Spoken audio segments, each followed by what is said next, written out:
Bismillahirrahmanirrahim. Assalamualaikum warahmatullahi wabarakatuh. Innal hamdalillah nahmaduhu wa nasta'inuhu wa nastaghfiruh wa na'udzu billahi min shururi anfusina wa min sayyiati a'malina. May yahdihillahu fala mudilla lahu wa may yudlil fala hadiya lahu. Asyhadu an la ilaha illallah wahdahu la syarika lah wa asyhadu anna Muhammadan abduhu wa rasuluh. Ya ayyuhalladzina amanu taqullaha haqqa tuqatih wa la tamutunna illa wa antum muslimun. Ya ayyuhan nasu taqu rabbakumul ladzi khalaqakum min nafsin wahidah wa khalaqa minha zawjaha wa batha minhuma rijalan katsiran wa nisaa'a wattaqullaha alladzi tasaaluna bihi wal arham innallaha kana 'alaikum raqiba. Ya ayyuhalladzina amanu taqullaha wa qulu qawlan sadida yuslih lakum a'malakum wa yaghfir lakum dhunubakum wa may yuti'illaha wa rasulahu faqad faza fawzan 'azima. Amma ba'd, fa inna asdaqal hadits kitabullah wa khairal hadyi hadyu Muhammadin sallallahu alaihi wa alihi wasallam wa syarral umuri muhdatsatuha wa kullu muhdatsatin bid'ah wa kullu bid'atin dhalalah wa kullu dhalalatin finnar. Para jamaah peserta iktikaf yang dirahmati Allah, tadi yang disampaikan oleh Ustadz Agus Santoso saya kira sudah cukup, dan saya untuk yang pertama kali disampaikan tadi ikut mengaminkan amin. Berikutnya kita memulai kajian yang sudah 2 tahun yang lalu atau 2 iktikaf yang lalu sudah kita mulai, yaitu tentang syarah masail al-jahiliyah, tentang masalah-masalah jahiliyah yang judul kitabnya adalah syarah masail al-jahiliyah, syarah masail al-jahiliyah, penjelasan tentang masalah-masalah jahiliyah.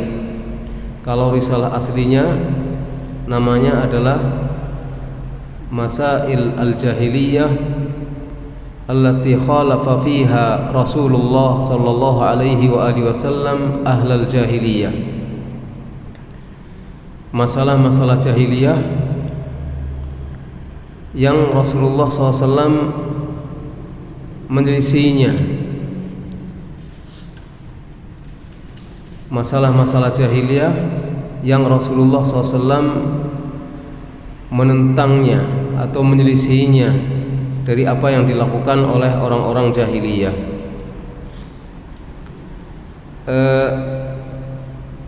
Selama 2 iktikaf kalau tidak salah yang lalu kita membahas sampai pada masalah yang ke-17, dan kita langsung akan masuk pada masalah yang ke-18. Jadi yang dimaksudkan dengan jahiliyah itu adalah zaman di mana Rasulullah SAW diutus. Pada waktu itu ada orang-orang jahiliyah yang mereka terdiri dari orang-orang Arab yang ummi, orang-orang Arab di mana Rasulullah SAW diutus. Di tempat itu juga ada orang-orang yang lain selain orang-orang Arab yang ummi, yaitu orang-orang ahlul kitab, Yahudi dan Nasara. Jadi yang dimaksudkan dengan masail jahiliyah adalah masalah-masalah yang menjadi kebiasaan-kebiasaan orang-orang Quraisy jahiliyah pada zaman dahulu, dan juga yang menjadi kebiasaan ahlul kitab. Itu yang dimaksudkan dengan masail al-jahiliyah yang ditentang oleh Rasulullah SAW, yang di diselisihi dan diberantas oleh Rasulullah sallallahu alaihi wasallam. Kita memasuki masalah yang ke-18, halaman 62. Padahal masalahnya ada 128, masalah banyak sekali. Maka kita perlu tahu, karena jangan-jangan kita merasa sudah aman, sudah tentram, sudah berada dalam sunnah, ternyata ada hal-hal yang bersifat jahiliyah yang masih kita miliki. Oleh karena itu kita perlu membahas kitab ini, dan membahas kitab ini saya pikir tidak cukup hanya sekali, tapi perlu dibahas dan dikaji berkali-kali. Terutama kita perlu membacanya di rumah kita. Setelah kita mengaji, kita perlu membacanya berulang-ulang di rumah kita supaya mengingatkan diri kita jangan sampai kita terjerumus dalam masalah-masalah jahiliyah. Karena masalah-masalah jahiliyah ini masalah yang sangat berbahaya bagi kehidupan kita, bagi keutuhan akidah kita, bagi agama kita. Maka kita perlu untuk berhati-hati terhadap masalah-masalah jahiliyah ini. Asy-syarih, pensyarah kitab ini adalah Syekh Shalih bin Fauzan Al-Fauzan hafizahullah. Beliau sudah sepuh, tetapi alhamdulillah kita masih diberi kesempatan untuk merasakan manfaat dari kehidupan beliau, dan kita berdoa agar Allah senantiasa menjaga beliau, memelihara beliau dalam kesehatan, dan bermanfaat ilmunya bagi kita sekalian, bagi seluruh kaum muslimin dan bagi dunia pada umumnya. Beliau hafizahullah mengatakan, intisabuhum ilal anbiya'i ma'a mukhalafatihim. Di antara masalah jahiliyah yang perlu kita waspadai adalah bahwa mereka, orang-orang jahiliyah, itu menisbatkan diri kepada para nabi, mengaku dirinya menjadi pengikut para nabi, tetapi mereka mukhalafah terhadap para nabi, menyelisih para nabi. Itu juga termasuk sifat atau ciri dari orang-orang jahiliyah. Mengaku, terutama ahlul kitab, mengaku dirinya sebagai pengikut para nabi, ma'a mukhalafatihim, tetapi mereka menyelisihi para nabi. Penyusun kitab Masail al-Jahiliyah yaitu Syekh Muhammad Ibn Abdul Wahhab rahimahullah mengatakan, al-mas'alah ats-tsaminata asyrata, masalah yang ke-18, tanaquduhum fil intisab, yantasibuna ila Ibrahim ma'a izharihim tarka ittiba'ihi. Kontradiksi mereka di dalam berintisab, di dalam penisbatan diri. Mereka menisbatkan dirinya kepada Nabi Ibrahim, artinya mereka mengaku sebagai pengikut Nabi Ibrahim. Orang-orang ahlul kitab dan yang selain ahlul kitab pada zaman itu mengaku menjadi pengikut Nabi Ibrahim, padahal mereka menunjukkan diri tidak mengikuti agamanya Nabi Ibrahim.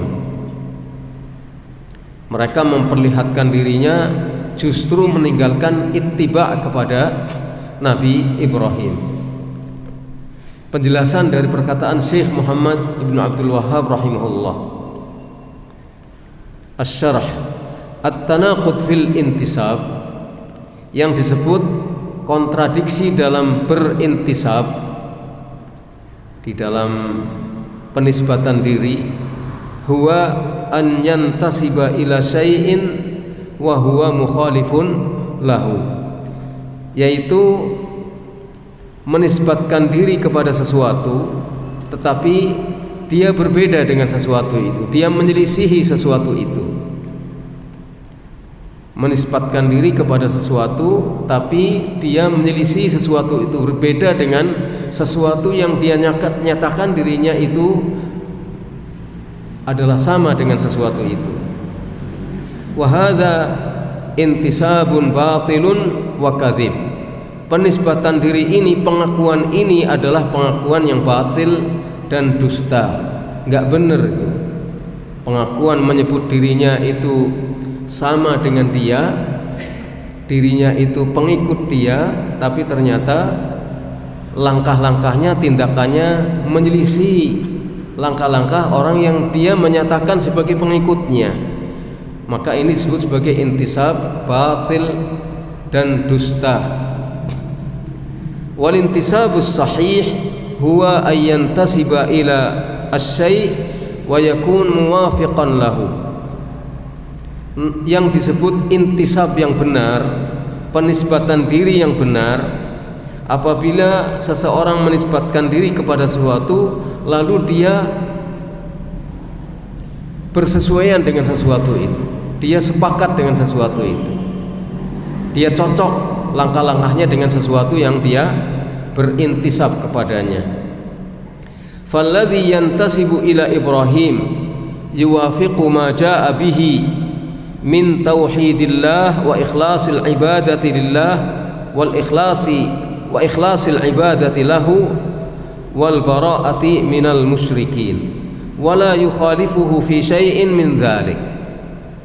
Orang yang menyatakan diri sebagai pengikut Ibrahim, sebagai umat Ibrahim, itu harus sesuai dengan apa yang didatangkan oleh Ibrahim. Harus sesuai, harus sepakat, harus cocok dengan apa yang dibawa oleh Nabi Ibrahim. Apa yang dibawa oleh Nabi Ibrahim?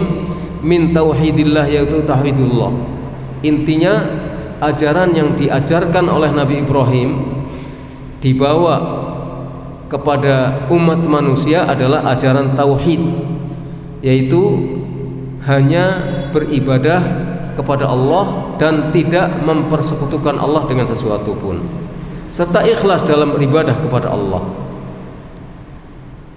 dan berlepas diri dari orang-orang musyrik, serta tidak menyelisih sesuatu pun dari yang demikian itu.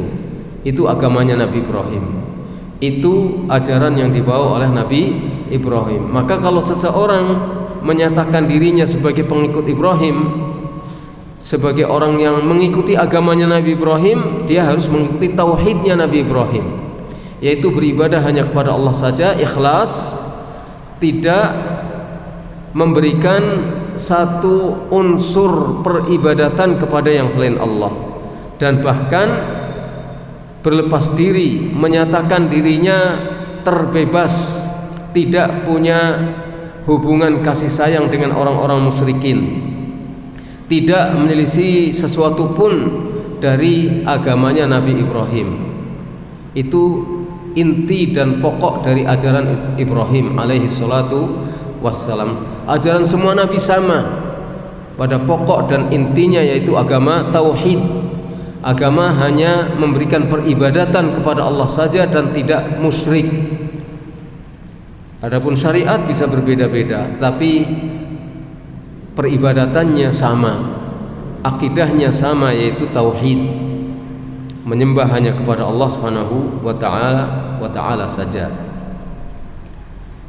Selanjutnya pensyarah mengatakan, wa min dzalika, di antara intisab yang batil, di antara pengakuan diri yang batil adalah intisabul yahud ila Ibrahim ma'a imtina'ihim minal hajji wastinkarihim listiqbalil Ka'bah.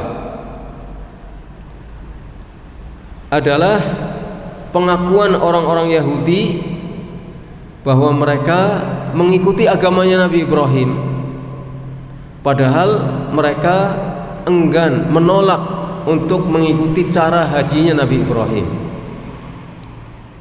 mereka mengingkari dalam beribadah kepada Allah untuk menghadap ke arah Ka'bah. Itu orang-orang Yahudi. Walihada qala ta'ala, oleh karena itu Allah Ta'ala berfirman dalam surat Ali Imran ayat 96 sampai dengan 97. Ali Imran 96 sampai 97. Inna awwala baitin wudi'a lin-nasi lalladzi bi Bakkata mubarakan wa hudal lil alamin. Sesungguhnya rumah ibadah pertama yang dibangun untuk manusia adalah Baitullah yang ada di Bakkah. Bakkah itu Mekah, yang penuh dengan barokah dan sebagai petunjuk bagi seluruh alam. Sebagai petunjuk bagi seluruh alam. Jadi Mekah adalah tempat yang diberkahi, tempat ibadah, rumah ibadah yang diberkahi. Di situ terdapat petunjuk bagi umat manusia di seluruh alam. Fihi ayatun bayyinat maqam Ibrahim wa man dakhalahu kana amina walillahi 'alan nasi hajjul baiti man istata'a ilaihi sabila wa man kafara fa innallaha ghaniyyun 'anil 'alamin.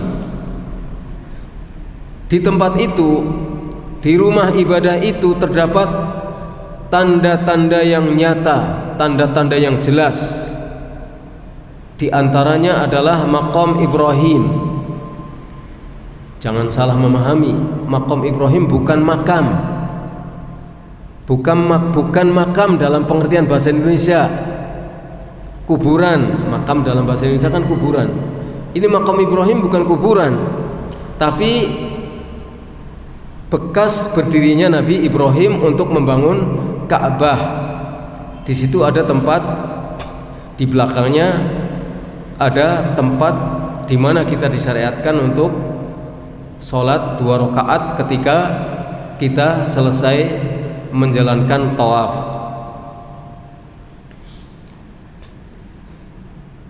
Di antara tanda-tanda yang jelas itu adalah maqam Ibrahim, dan barang siapa yang memasukinya dia termasuk menjadi orang yang aman. Walillahi 'alan nasi hajjul bait, dan di antara kewajiban manusia yang harus dilakukan terhadap Allah adalah melakukan ibadah haji di Baitullah. Melakukan ibadah haji di Baitullah bagi orang yang memiliki kemampuan berjalan menuju ke Baitullah tersebut. Dan barang siapa yang kufur, ingkar terhadap ketentuan ini, enggak mau haji dan menentang ketentuan-ketentuan yang lainnya, fa innallaha ghaniyyun 'anil 'alamin, maka sesungguhnya Allah tidak butuh kepada alam semesta. Artinya Allah tidak butuh untuk diibadahi, Allah tidak butuh untuk ditaati, tapi manusialah yang butuh taat kepada Allah, butuh ibadah kepada Allah. Allah tidak butuh kepada semuanya. Ini contoh di antara intisab yang batil, yang dusta, penisbatan diri orang Yahudi kepada Nabi Ibrahim. Dusta perkataan mereka karena mereka tidak mengikuti prinsip-prinsip ajaran Nabi Ibrahim alaihissalatu wassalam, yang diantaranya adalah melaksanakan ibadah haji, yang itu dalam rangka untuk mentauhidkan Allah Subhanahu wa taala. Pensyarah Syekh Shalih Al-Fauzan selanjutnya mengatakan, wa kadzalika man yantasib ilal a'immatil arba'ah. Begitu juga orang yang mengaku mengikuti mazhab imam yang 4. Banyak yang dusta, banyak yang batil, banyak yang tidak benar. Pengakuannya banyak yang tidak benar. Maka orang yang mengaku mengikuti imam yang empat itu siapa? Imam Abu Hanifah, Imam Malik, Imam Syafi'i, Imam Ahmad. Maka siapa yang mengaku mengikuti empat imam madhab tersebut, yajib ayyuwafiqahum fil i'tiqad wala yukhalifahum ila i'tiqadi ghairihim minal jahmiyati wal mu'tazilati wal asy'ariyah. Wajib hukumnya untuk mengikuti akidah, wajib hukumnya untuk cocok, untuk sepakat dengan akidah mereka, akidah imam yang empat. Karena akidah imam yang empat tidak berbeda, sama dalam beribadah kepada Allah, dalam rububiyah Allah, dalam asma wa sifat Allah, sama, tidak ada perbedaan. Begitu juga dalam akidah-akidah yang lainnya. Ada akidah tauhid, harus sama akidah tauhidnya. Kemudian akidah yang terkait dengan rukun iman yang 6 harus sama dengan akidah mereka. Kalau ingin disebut sebagai pengikut yang benar, bukan sebagai pengikut yang dusta, yang bohong, harus sama akidah tauhidnya, akidahnya di dalam rukun iman yang 6 dan seterusnya. Dan tidak menyelisih mereka, tidak menyelisih imam yang 4 untuk kemudian mengikuti akidah yang lain selain akidahnya imam yang 4. Akidah siapa? Misalnya akidahnya Jahmiyah yang menolak nama-nama dan sifat Allah, akidahnya Mu'tazilah yang mengakui Allah itu punya nama tetapi menolak sifat-sifat Allah, atau akidah Asy'ariyah yang menetapkan hanya sebagian sifat bagi Allah sementara menolak hakikat kebanyakan sifat Allah Subhanahu wa taala. Mestinya mengikuti akidahnya para imam yang 4. Boleh dibaca kitab-kitab mereka imam yang 4. Boleh diteliti bagaimana sesungguhnya akidah para imam yang 4 itu. Imam Abu Hanifah, Imam Malik, Imam Syafi'i, Imam Ahmad, semuanya sama, tidak ada yang berbeda. Mereka menjadi imam yang 4, kemudian masing-masing punya pengikut. Itu terkait dengan hukum-hukum ijtihadiyah, hukum-hukum istihadiyah, hukum-hukum amaliyah dalam peribadatan. Tapi mereka tidak beda keyakinannya bahwa sholat bagi kaum muslimin itu ada 5 waktu. Nggak ada perbedaan di antara mereka. Sama ketika tidak ada perbedaan di antara mereka terhadap masalah tauhid. Juga dalam masalah prinsip-prinsip hukum ibadah tidak ada perbedaan.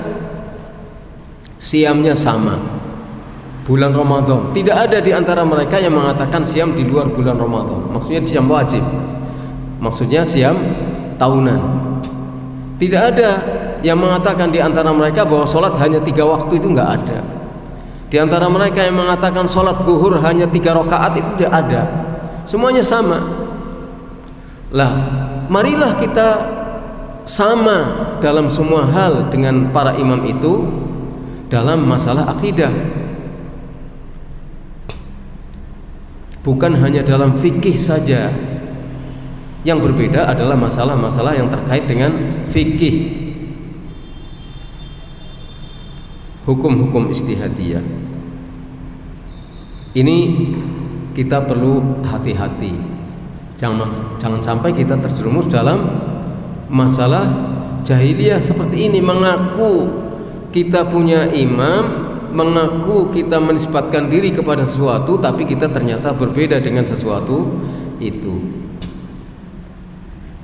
Mengaku kita sebagai umat Islam, tapi kita jauh dari Islam. Hendaknya tidak demikian. Masalah berikutnya, aibus salihin bi fi'li ba'dil muntasibina ilaihim. Mencela orang-orang soleh disebabkan tindakan sebagian orang yang mengaku sebagai pengikut orang-orang soleh. Jadi lantaran ada tindakan dari sebagian orang yang mengaku sebagai pengikut orang-orang soleh yang salah, ada orang-orang yang mengaku sebagai pengikut orang-orang soleh, tindakannya menyimpang. Lah ini kemudian dijadikan sebagai dasar untuk mencela orang-orang soleh.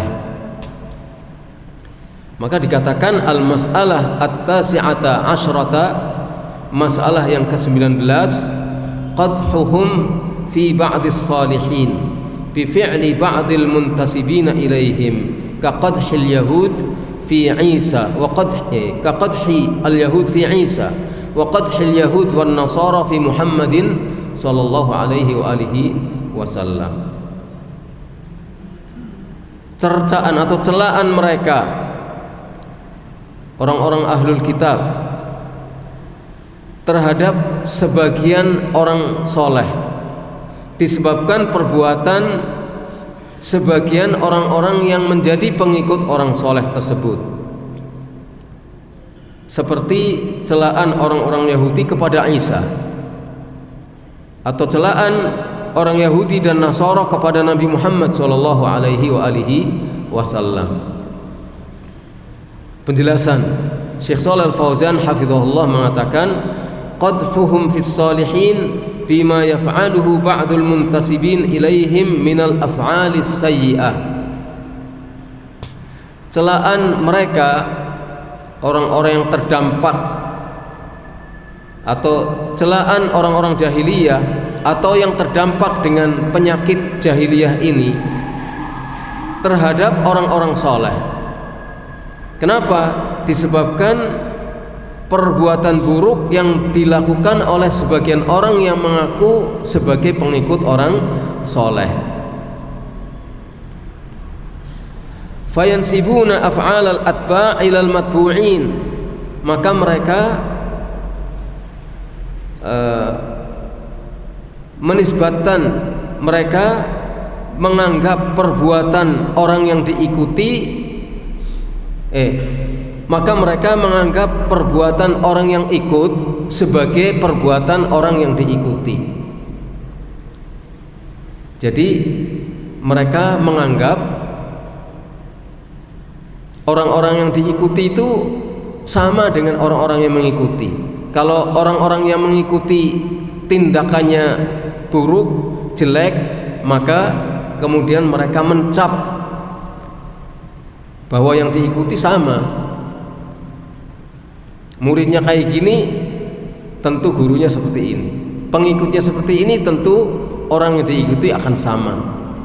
Nah, ini adalah kebiasaan orang-orang jahiliyah, baik orang-orang musyrikin maupun orang-orang ahlul kitab. Wahum minha bara', sedangkan orang-orang soleh itu sendiri berlepas diri dari tindakan para pengikutnya atau dari tindakan orang-orang yang mengaku sebagai pengikutnya. Contohnya kaqadhil yahud fi Isa. Contohnya adalah celaan orang Yahudi kepada Nabi Isa alaihi salatu wassalam. Kenapa? Binhirafi atba'ihi minas salibiyyin wal mu'taqidin anna Allah thalithu thalathatin au anna al-masiha huwa Allah au ibnullah. Sebabnya adalah karena penyimpangan para kaum salibis yang mengaku mengikuti Nabi Isa. Sebabnya adalah karena penyimpangan orang-orang yang berkeyakinan, orang-orang yang mengaku pengikutnya Nabi Isa, tapi kemudian mereka berkeyakinan bahwa Allah adalah yang ketiga dari yang tiga, atau bahwa Al-Masih Isa ibnu Maryam adalah Allah atau anak Allah. Karena tindakan orang-orang yang mengaku menjadi pengikut Nabi Isa ini yang menyimpang, lalu orang Yahudi mencela Nabi Isa. Oh, yang salah Nabi Isa, padahal yang salah adalah orang-orang yang mengaku menjadi pengikut Nabi Isa. Wa kadzalika man yaqtahu fi Muhammadin bima yaf'aluhu ba'dul muntasibin ila dinihi minal quburiyah wa minal jahmiyah wal mu'tazilah wal khawarij. Begitu juga orang yang mencela Nabi Muhammad SAW disebabkan oleh tindakan sebagian orang yang mengaku menjadi pengikut agamanya Nabi Muhammad SAW. Siapa? Minal kuburiyah, orang-orang yang disebut sebagai kuburiyun karena tindakan dan perbuatan para kuburiyun, orang-orang yang menjadikan kuburan itu sebagai lambang kehidupannya. Sukses itu dikaitkan dengan kuburan. Syiar itu selalu dikaitkan dengan kuburan-kuburan. Ngalap berkah, menyembah kuburan menjadi tradisi. Karena tindakan mereka yang terbelakang seperti ini, maksudnya ini menggambar, mencerminkan keterbelakangan hidup. Kemudian orang-orang buru-buru menuduh itulah ajaran Nabi Muhammad. Begitu, jadi celaannya kepada Nabi Muhammad lantaran melihat sebagian orang yang mengaku sebagai pengikut Nabi Muhammad, yang orang melihatnya itu ya kumuh, ya terbelakang, menghambur-hamburkan harta untuk hal-hal yang seperti itu. Maka orang buru-buru mengatakan inilah ajaran Nabi Muhammad. Wa minal jahmiyah, begitu juga orang-orang Jahmiyah yang imamnya adalah Jahm bin Safwan dalam masalah asma wa sifat, menolak nama-nama dan sifat-sifat Allah. Allah dinyatakan oleh orang-orang Jahmiyah, terutama yang ghulu, itu tidak punya nama dan tidak punya sifat. Kalau berbicara masalah iman, mereka itu menganggap bahwa asal seseorang sudah menyatakan diri beriman dengan lidahnya atau yakin dengan hatinya walaupun buktinya tidak ada, itu sudah dikatakan sebagai orang yang beriman. Persis seperti orang Murji'ah pendapatnya. Itu Jahmiyah. Al-Mu'tazilah, Mu'tazilah menolak sifat-sifat Allah SWT, tidak mengakui Allah punya sifat. Dalam masalah iman dan kufur, menurut Mu'tazilah, orang yang melakukan perbuatan dosa besar itu keluar dari iman, tapi tidak menjadi kafir. Hukumnya di dunia seperti itu. Orang Mu'tazilah menghukumi para pelaku dosa besar di dunia, dia tidak menjadi orang mukmin, bukan orang beriman, tapi tidak menjadi kafir. Itu yang mereka sebut sebagai al-manzilah baina al-manzilatain. Tapi ketika mereka menghukumi orang pelaku dosa besar di akhirat, bagaimana? Hukumnya sama dengan hukum yang dinyatakan oleh orang-orang Khawarij, kekal di dalam neraka. Pelaku dosa besar kalau tidak bertobat kekal di dalam neraka. Itu Mu'tazilah. Kalau orang Khawarij menghukumi pelaku dosa besar itu kafir, keluar dari iman dan kafir. Itu bedanya antara Mu'tazilah dengan orang kafir, dengan Khawarij. Mu'tazilah mengatakan keluar dari iman tapi tidak menjadi kafir. Orang Khawarij mengatakan keluar dari iman dan menjadi kafir. Di akhirat bagaimana? Pelaku dosa besar menurut orang Khawarij kekal di dalam neraka. Maka di dalam salah satu ajaran prinsip akidah Mu'tazilah ada yang disebut sebagai prinsip al-amru bil ma'ruf wan nahyu 'anil munkar, amar ma'ruf nahi munkar. Ini menjadi usul, salah satu usul akidah Mu'tazilah. Apa? Al-amru bil ma'ruf wan nahyu 'anil munkar. Hebat kan? Ada amar ma'ruf nahi munkar. Prinsip akidah Mu'tazilah salah satunya adalah amar ma'ruf nahi munkar. Sepintas seperti hebat, tapi yang dimaksudkan al-amru bil ma'ruf wan nahyu 'anil munkar adalah bahwa mereka meyakini boleh keluar dari ketaatan kepada penguasa yang dianggap zalim. Ini prinsip ajaran Mu'tazilah seperti ini. Hati-hati ini, hati-hati. Jangan-jangan sudah terpapar ajaran Mu'tazilah, menganggap bolehnya keluar dari ketaatan kepada penguasa yang dicap zalim. Itu ajaran amar ma'ruf nahi munkar. Hati-hati. Kalau Khawarij lebih ekstrim lagi.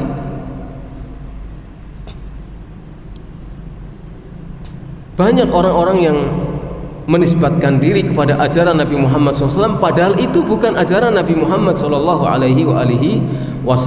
Gara-gara itu, maka orang-orang yang tidak suka dengan agama Nabi Muhammad SAW seperti Yahudi, Nasrani dan yang lainnya mencap ajaran Nabi Muhammad itu seperti itu. Padahal itu bukan ajaran Nabi Muhammad, tapi sebagian orang yang mengaku sebagai pengikut Nabi Muhammad itu bertindak tidak sesuai dengan ajaran Nabi Muhammad SAW. Lah, kebiasaan mencela orang soleh disebabkan oleh tindakan tercela dari orang yang mengaku sebagai pengikut orang soleh. Ini adalah kebiasaan jahiliyah. Jangan seperti itu kita. Jangan memukul rata, jangan mengambil kesimpulan yang seperti itu.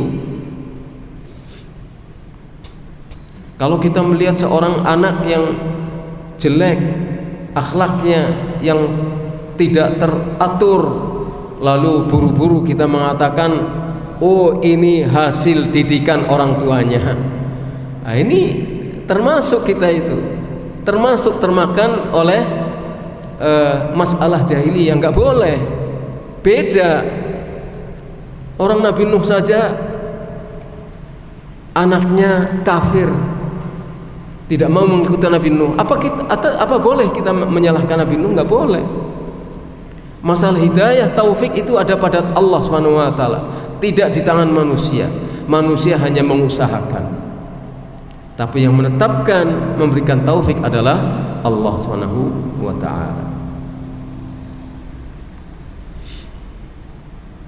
Ada satu lembaga pendidikan, murid-muridnya nakal-nakal, menyimpang. Wah, ini pendidikannya yang nggak beres, lembaganya yang tidak beres. Nggak serta-merta begitu, ya harus diteliti dulu, harus diteliti terlebih dahulu. Apa memang ada yang salah? Kalau ada yang salah, diluruskan. Kalau tidak ada yang salah atau tidak sempurna, biasa, karena tidak ada sesuatu yang sempurna. Tidak ada yang maksum kecuali Nabi dan para Nabi Allah SWT. Jadi jangan sampai kita terjerumus pada apa yang menjadi kebiasaan orang-orang jahiliyah.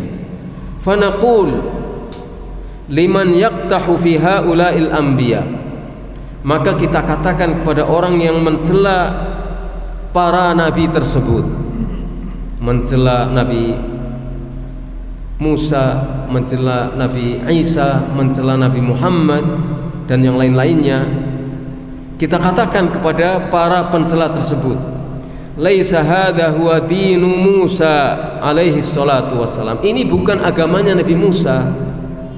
Walaisa hadza dinu Isa alaihi salatu wassalam, ini bukan agamanya Nabi Isa. Yang seperti itu, yang menyimpang seperti itu bukan ajarannya Nabi Musa, bukan ajarannya Nabi Isa. Walaisa hadza min dini Muhammad sallallahu alaihi wasallam, Dan ini bukan ajarannya Nabi Muhammad sallallahu alaihi wasallam. Wa idza kana 'inda al-atba' inhirafun fa innahu la yunsab ila al-asl. Kalau pada para pengikut ada penyimpangan, ini tidak boleh kemudian dikatakan asalnya juga begitu, agama asalnya juga begitu. Nggak bisa. Kalau pengikutnya menyimpang, lalu serta-merta yang diikutinya juga dikatakan menyimpang. Nggak boleh seperti itu. Wa innama yunsab ila man yasduru minhu hadzal syai'. Tetapi penyimpangan itu dinisbatkan kepada orang yang dari situ penyimpangan itu muncul. Jadi penyimpangan itu dinisbatkan kepada orang yang menjadi pelaku munculnya penyimpangan itu, bukan kepada yang diikuti. Yang diikuti lurus. Yang diikuti lurus. Yang menyimpang adalah yang mengikuti, salah paham. Karena tidak mau belajar, salah paham. Atau belajar tapi dengan niat yang jelek, maka akhirnya menyimpang.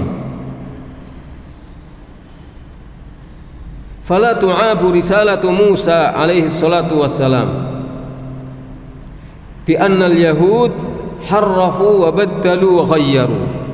Maka tidak boleh risalah yang dibawa oleh Nabi Musa itu dicela, enggak boleh.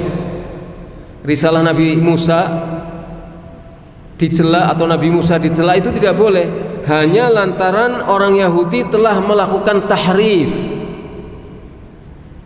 telah melakukan tabdil, penggantian-penggantian, taghyir, pengubahan-pengubahan. Pengikutnya Nabi Musa kan orang-orang Yahudi, Bani Israel. Hanya lantaran karena Bani Israel itu telah melakukan tahrif, pengubahan-pengubahan, penggantian-penggantian, jangan kemudian itu dinisbatkan kepada Nabi Musa alaihi salatu wassalam. Wala yunsab ma 'inda an-nasara min asy-syirki was-salibiyyah wal-kufri al-qabih ila dini Isa alaihi salatu wassalam. Tidak boleh juga apa yang dilakukan oleh orang-orang Nasara berupa kemusyrikan, berupa penyembahan kepada salib, berupa kekafiran yang buruk, tidak boleh dinisbatkan kepada agamanya Nabi Isa alaihi salatu wassalam. Wala yunsabu ila Muhammadin sallallahu alaihi wasallam ma 'inda al-quburiyyin alladhi yad'una al-islam. Tidak boleh juga apa yang ada pada orang-orang kuburiyun yang mengaku Islam kemudian itu dinisbatkan sebagai agamanya Nabi Muhammad.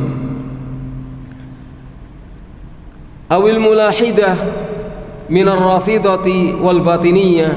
Tidak boleh juga apa yang menjadi prinsip dan perbuatan orang-orang ilhad, orang-orang yang ingkar, baik itu dari kalangan Syiah Rafidhah ataupun orang-orang batiniyah, kemudian itu dinisbatkan sebagai agamanya Nabi Muhammad. Wa in tasammau bil Islam, meskipun mereka menamakan diri sebagai orang yang beragama Islam, tapi itu bukan Islam. Yang seperti itu bukan Islam. Tidak boleh dinisbatkan kepada agamanya Nabi Muhammad sallallahu alaihi wasallam. Hadza la yunsab ila dini Muhammad SAW. Ini tidak boleh dinisbatkan kepada agamanya Nabi Muhammad SAW. Innama yunsab ila nabi man ittaba'ahu wa amana bihi. Yang boleh dinisbatkan kepada Nabi hanyalah orang yang mengikuti Nabi dan beriman kepada Nabi. Yang boleh secara benar dinisbatkan kepada Nabi sebagai pengikut Nabi yang sesungguhnya itu hanya orang yang mengikuti Nabi, benar-benar mengikuti Nabi dan beriman kepada Nabi. Wa yunsabu ila salihin man iqtada bihim wattaba'ahum. Demikian juga bisa dinisbatkan kepada orang-orang saleh, orang yang benar-benar berqudwah dan berittiba kepada langkah-langkahnya orang-orang soleh, baik itu Maryam atau para sahabat radhiyallahu anhum, orang yang mengikuti langkah-langkahnya para sahabat, mengikuti langkah-langkahnya Maryam, itulah yang bisa dinisbatkan kepada mereka. Kama qala ta'ala, sebagaimana Allah Ta'ala berfirman, was-sabiqunal awwalun minal muhajirin wal ansar walladzina ittaba'uhum bi ihsanin radhiyallahu anhum wa radu an. Ini surat Taubat ayat 100. Orang-orang yang terdahulu lagi pertama-tama di dalam Islam dari kalangan kaum muhajirin dan ansar, dan orang-orang yang mengikuti mereka dengan ihsan, maka Allah ridho terhadap mereka dan mereka pun ridho terhadap Allah. Jadi boleh menisbatkan diri kepada sahabat, boleh, asal kita benar-benar memiliki manhaj yang sama dengan para sahabat, mempunyai semangat untuk beramal yang sama seperti yang dilakukan oleh para sahabat. Kalau hanya mengaku-aku saja, setiap orang juga bisa mengaku. Copet di pasar bisa mengaku dia sebagai orang baik, wong mengaku kok mudah nggak bayar. Jadi mengaku sebagai pengikutnya para sahabat Nabi itu mudah, tapi bahwa tindakan-tindakan yang menyimpang yang tidak sama dengan perbuatan para sahabat itu tidak bisa dinisbatkan kepada para sahabat Nabi SAW. Para pelaku penyimpangan itu tidak bisa dinisbatkan sebagai orang-orang yang cinta dan mengikuti para sahabat radhiyallahu anhum. Orang-orang yang mengaku sebagai pengikut Ahlul Bait, buktikan dulu langkahnya sesuai dengan Ahlul Bait atau tidak. Maksudnya Ahlul Bait itu cikal bakalnya Ali bin Abi Thalib, Fatimah radhiyallahu anhuma, yang merupakan Fatimah putri dari Nabi Muhammad SAW, Ali juga keponakan putra dari paman Nabi SAW, sepupu ya. Ikuti mereka baru mengakui sebagai Ahlul Bait. Tidak bisa hanya faktor keturunan saja kemudian menjadi kunci untuk bisa mengaku sebagai Ahlul Bait yang menuntut orang lain untuk cinta kepada dia. Kita memang harus cinta kepada Ahlul Bait karena itu kewajiban. Tapi kecintaan kita kepada Ahlul Bait tergantung kepada ikut enggak mereka kepada sunnah Nabi SAW. Jadi termasuk ajaran jahiliyah menisbatkan sesuatu yang bukan ajaran Nabi sebagai ajaran Nabi. Wa qala ta'ala inna awlan nasi bi Ibrahima lalladzina ittaba'uhu wa hadzal nabi. Allah Subhanahu wa taala berfirman juga dalam surat Ali Imran ayat 68. Sesungguhnya orang yang paling layak mengaku sebagai pengikut Nabi Ibrahim adalah orang-orang yang benar-benar mengikutinya, dan juga Nabi ini, Nabi Muhammad SAW. Karena Nabi Ibrahim mempunyai putra namanya Ismail, dan Nabi Muhammad SAW adalah keturunan Nabi Ismail, dan beliau Nabi Muhammad SAW diutus menjadi penerus dari risalah yang diemban oleh Nabi Ibrahim alaihim afdhalus salatu wassalam. Wa kadzalika la yunsabu ilal a'immatil arba'ah ma 'indal muntasibin ilaihi min inhirafin fil aqidati wa mukhalafatin lid dalil. Begitu juga tidak bisa dinisbatkan kepada imam yang empat apa yang ada pada orang-orang yang mengaku sebagai pengikut imam yang empat, yang berupa penyimpangan dalam masalah akidah. Akidahnya Imam Syafi'i bukan Asy'ari. Wong Asy'ari itu jauh. Nah, Imam Syafi'i wafat, sudah wafat lama baru kemudian muncul Asy'ariyah. Baru lahir Imam Abul Hasan Al-Asy'ari rahimahullah, yang kemudian di akhir marhalah akidahnya mengikuti akidahnya para imam yang empat, Imam Ahmad bin Hanbal, para imam yang lainnya. Itu Imam Abul Hasan Al-Asy'ari rahimahullah. Setelah melalui proses mengalami Mu'tazilah dulu, kemudian Kullabiyah yang kemudian terkenal menjadi Asy'ariyah, baru yang terakhir mengikuti madhab Ahlus Sunnah wal Jamaah dalam masalah akidah dan banyak hal yang lainnya. Jadi tidak boleh dinisbatkan kepada imam yang empat penyimpangan akidah yang dilakukan oleh para orang yang mengaku sebagai pengikutnya. Demikian juga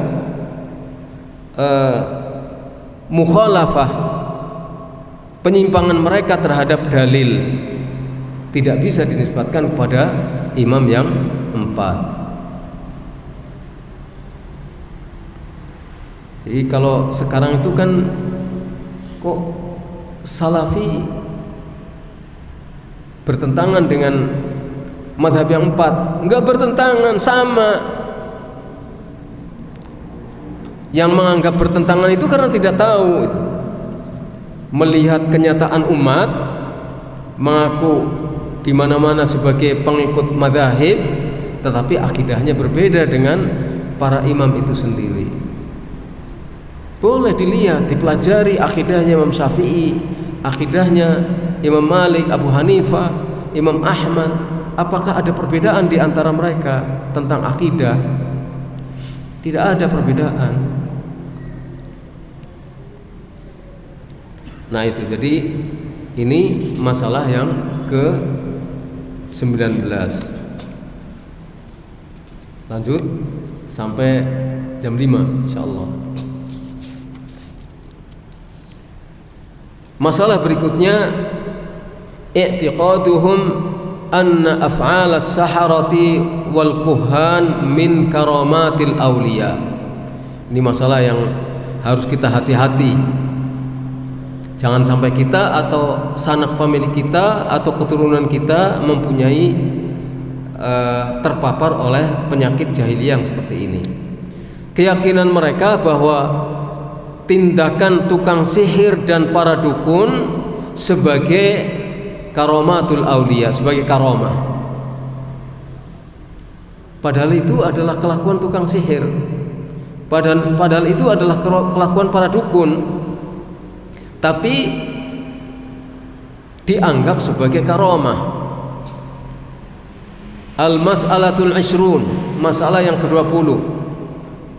I'tiqaduhum fi makhariqis saharati wa amthalihim annaha min karamatis salihin wa nisbatihi ilal anbiya kama nasabuhu li Sulaiman alaihi salatu wassalam. Keyakinan mereka orang-orang jahiliyah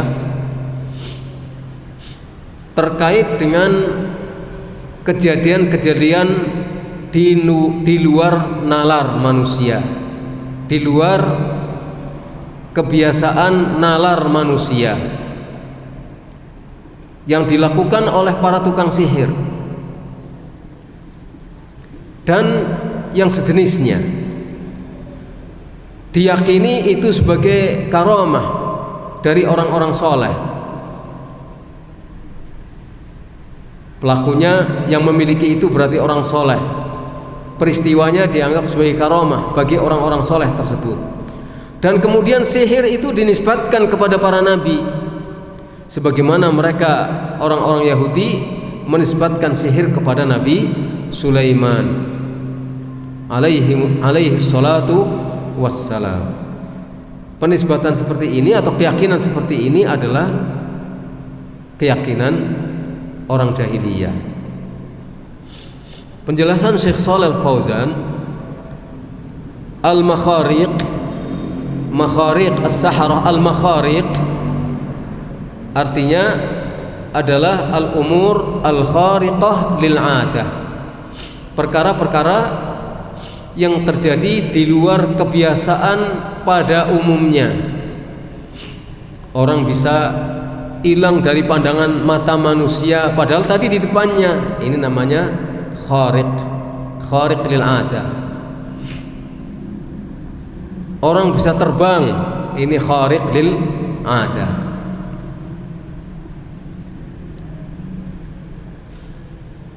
Wala yaqdir 'alaiha illallah, tidak ada yang kuasa terhadap perkara-perkara yang seperti ini kecuali Allah. Itu kewenangan mutlak Allah. Tidak ada manusia yang punya kewenangan untuk bisa melahirkan perkara-perkara yang terjadi di luar kebiasaan. Misalnya ada orang bisa menjadikan wanita hamil tanpa suami dan tanpa berhubungan sebagaimana layaknya suami istri dan tanpa ada melakukan sebab-sebab yang menjadikan dia hamil. Pokoknya diumik-umik, dikomat-kamit, lalu sebulan kemudian hamil tanpa apa-apa. Nggak ada yang bisa seperti itu. Hanya Maryam, karena itu kekuasaan Allah SWT. Tapi selain itu nggak ada yang bisa. Itu contoh daripada yang disebut sebagai al-khariq atau kejadian luar biasa. Wa idza jarat ala yadi nabiyyin ala yaday nabiyyin fahiya mu'jizah. Kalau itu terjadi di tangan nabi berarti itu mukjizat. Seperti yang terjadi pada Nabi Muhammad SAW. Ada kambing kurus di tangan Nabi Muhammad SAW, keluar air susu yang mencukupi para sahabatnya dan mencukupi pemilik kambing. Ada nasi sedikit tapi cukup bagi semua orang yang hadir, dan itu adalah mukjizat Nabi Muhammad SAW. Mislu qalbil asa hayyatan li Musa alaihi salatu wassalam. Contohnya adalah menjadikan tongkat menjadi seekor ular yang hidup nyata ularnya, bukan sihir ini. Ketika Musa melemparkan tongkatnya di hadapan para tukang sihir, menjadi seekor ular yang mencaplok semua ular-ular buatan yang dibikin oleh tukang sihir, karena ular-ular yang dibuat oleh para tukang sihir itu hanya hayalan, bukan nyata. Sedangkan tongkatnya Nabi Musa berubah beneran menjadi ular, bukan sihir, atas kekuasaan dari Allah sebagai mukjizat Nabi Musa. Wa mithlu ma 'inda Isa, ada keliru cetak itu. Wa mithlu ma 'inda Isa min ibra'il akmah wal abrasi wa ihya'il mauta biidznillah. Seperti juga yang terjadi pada diri Nabi Isa alaihi salatu wassalam ketika mampu menyembuhkan orang yang bisu, tadinya nggak bisa berbicara, ditangani oleh Nabi Musa, diobati oleh Nabi Musa menjadi bisa berbicara. Wal abras, semula kulitnya belang, jelek, ditangani oleh Nabi Isa menjadi halus. Semula mati, menghidupkan orang yang mati dengan izin Allah. Orang yang mati dihidupkan kembali oleh Nabi Isa alaihissalam atas izin dari Allah. Ini adalah mukjizat bagi Nabi Isa. Ma a'tahu Allah li Muhammadin sallallahu alaihi wasallam minal mu'jizat. Demikian juga apa yang Allah anugerahkan kepada Nabi Muhammad SAW berupa mukjizat-mukjizat. Allati a'zamuha hadzal Qur'an al-'azim, yang mukjizat terbesarnya adalah Al-Quran Al-Karim ini. Ini Al-Quran merupakan mukjizat terbesar bagi Nabi Muhammad SAW, karena dia abadi, dijaga oleh Allah terus sampai hari kiamat, sampai dihilangkan, dilenyapkan oleh Allah SWT dari dada-dada manusia. Alladzi a'jazal bashariyah kullaha wa a'jazal jinna wal insa an ya'tu bimithlihi, yang menjadikan seluruh manusia lemah, tidak mampu, seluruh jin tidak mampu untuk bisa mendatangkan satu ayat pun yang serupa dengan Al-Quran. Tidak ada. Hebat. Bahasanya Al-Quran itu bahasa yang hebat, luar biasa, diakui sendiri oleh manusia yang paling hebat dalam urusan bahasa, yaitu orang Quraisy. Orang Quraisy adalah orang-orang yang piawai dalam bahasa, dalam sastra Arab, tapi mereka tidak sanggup untuk melawan kehebatan Al-Quran. Karena itu tidak ada satupun orang Quraisy yang menganggap Al-Quran itu perkataan Nabi Muhammad atau perkataan manusia atau buatan makhluk. Nggak ada. Kalaupun mereka kemudian mengatakan demikian, itu dipaksakan oleh mereka. Mereka yang memaksakan, harus pokoknya ini harus dikatakan bahwa Al-Quran bukan perkataan Allah. Mereka memaksa, dipaksakan, padahal mereka tidak bisa melawan bahasa yang ada di dalam Al-Quran. Ini mukjizat terbesar Nabi Muhammad SAW. Itu namanya mukjizat kalau terjadi pada diri para nabi. Amma idza jara, bukan khariq pakai ra ya, bukan pakai lam. Amma idza jara khariqul 'adah ala yadi 'abdin salih taqiyyin mu'minin, ala 'abdin salihin taqiyyin mu'minin, fa hadza yusamma karamah min Allah azza wa jalla ajraha ala yadihi. Adapun apabila peristiwa luar biasa ini terjadi pada tangan seorang hamba yang saleh, yang bertakwa, yang mukmin, ini perlu dicatat, perlu dikasih catatan tebal. Seorang hamba yang saleh, bertakwa, mukmin, bukan orang fasik, bukan orang fajir. Ini yang disebut sebagai karamah, kemuliaan dari Allah SWT yang Allah berlangsungkan terjadi pada diri orang soleh tersebut. Bukan kebalikannya, terjadi sesuatu yang luar biasa, yang aneh, yang nyeleneh, lalu yang memiliki peristiwa nyeleneh itu dianggap sebagai orang soleh. Bukan orang soleh dulu baru kemudian bisa terjadi peristiwa yang nyeleneh. Tapi tidak setiap orang yang soleh mesti dikaruniai hal yang seperti itu, dikaruniai karamah yang seperti ini. Karena sesungguhnya karamah karamah yang sesungguhnya, yang hakiki adalah ketakwaan kepada Allah. Maka kalau kita ingin mencari karamah, bukan mempelajarinya, bukan belajar ilmu, bukan merapal, tapi kalau kita ingin mencari karamah, jadilah orang yang bertakwa. Cari ketakwaan, cari hidayah Allah SWT. Bagaimana caranya? Dengan belajar, dengan memohon kepada Allah SWT, jadikanlah aku sebagai imam bagi orang-orang yang bertakwa. Gitu caranya.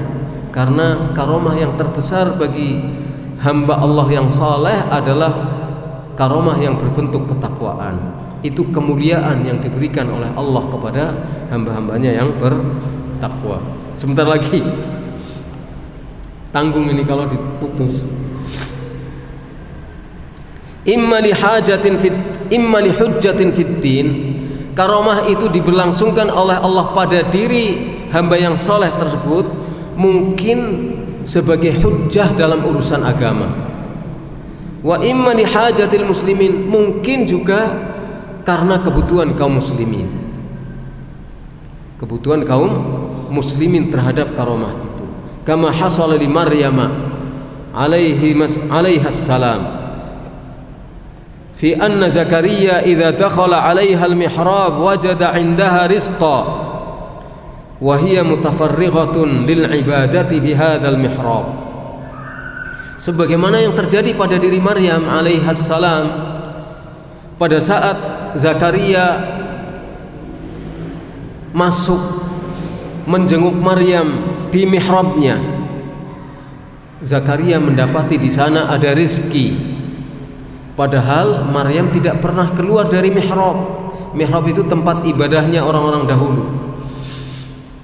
Padahal Maryam itu fokus beribadah di mihrab tersebut dan tidak pernah keluar dari mihrab tersebut. Wa huwa makanul ibadah. Mihrab itu adalah tempat ibadah. Kok ada makanan-makanan dan rizki? Maka ini disebut sebagai karamah.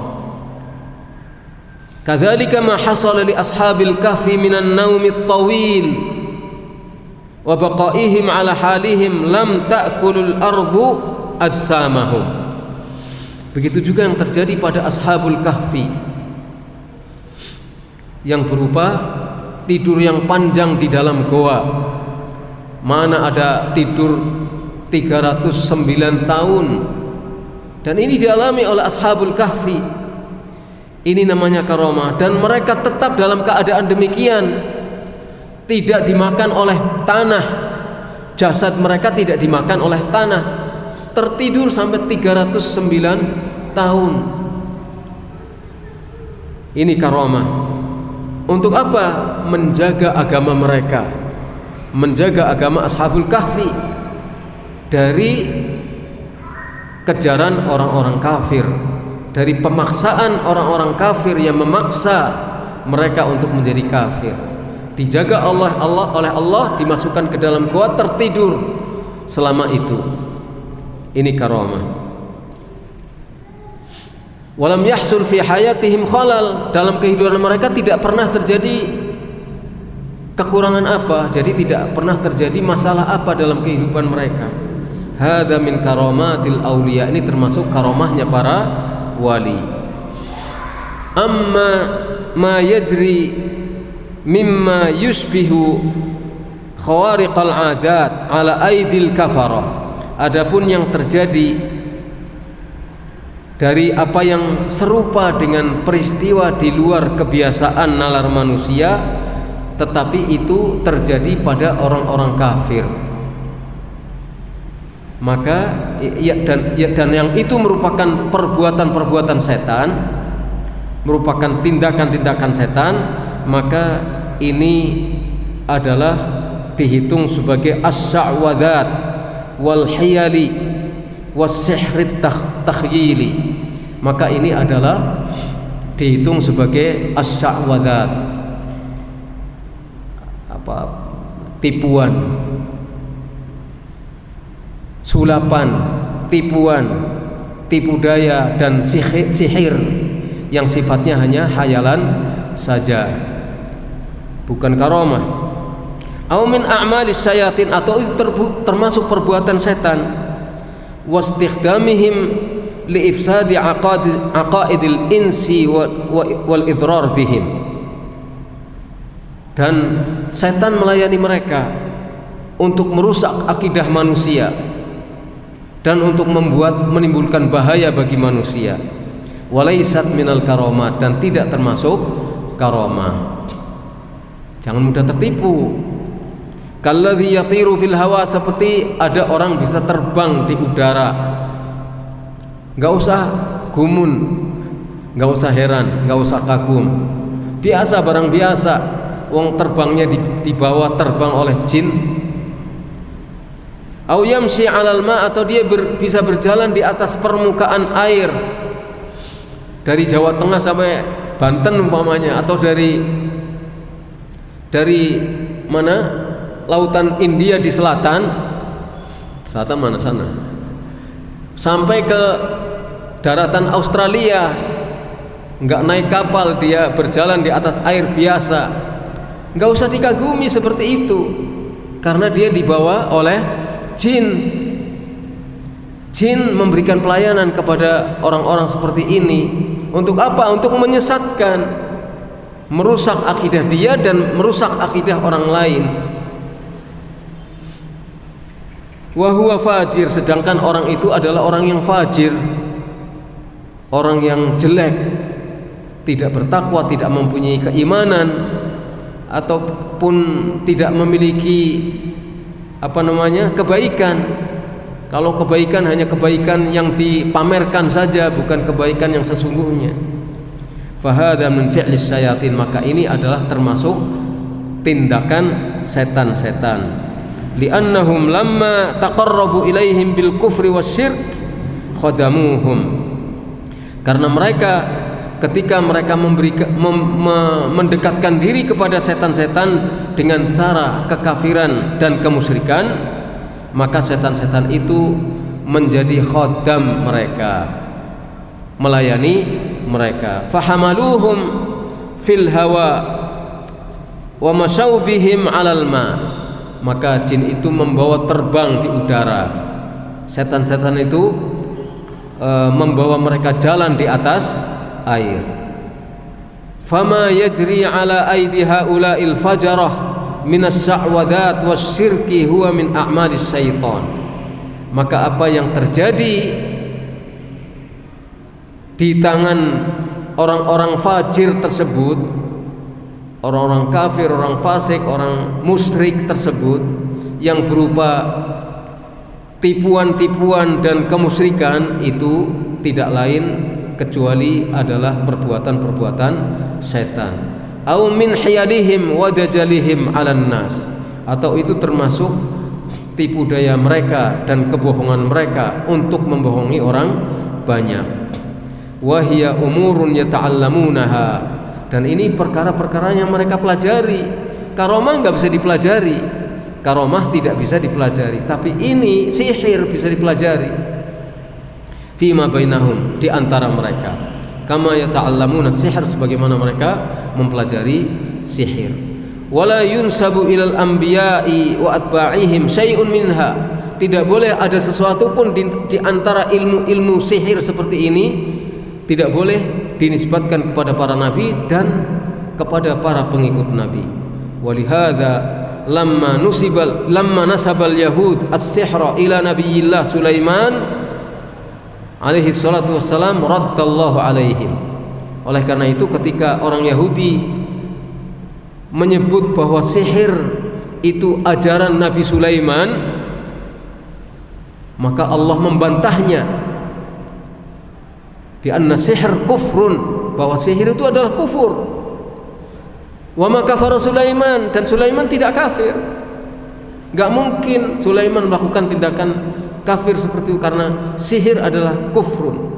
Wala yunsabul kufru ilal anbiya, dan kekafiran tidak boleh dinisbatkan kepada para nabi. Wa Sulaiman alaihi salatu wassalam minhum, sedangkan Nabi Sulaiman termasuk para nabi.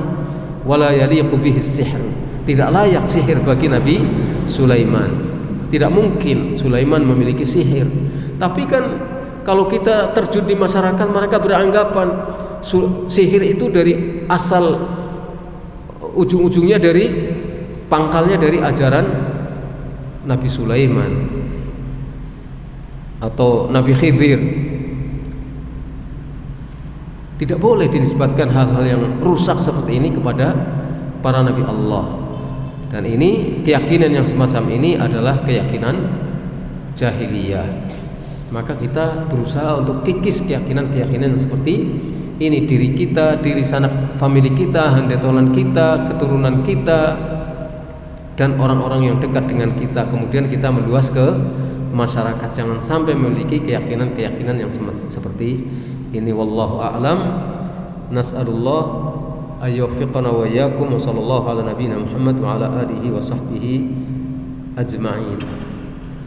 Subhanakallahumma hamdika asyhadu an la ilaha illa anta astaghfiruka wa atubu ilaik. Assalamualaikum warahmatullahi wabarakatuh.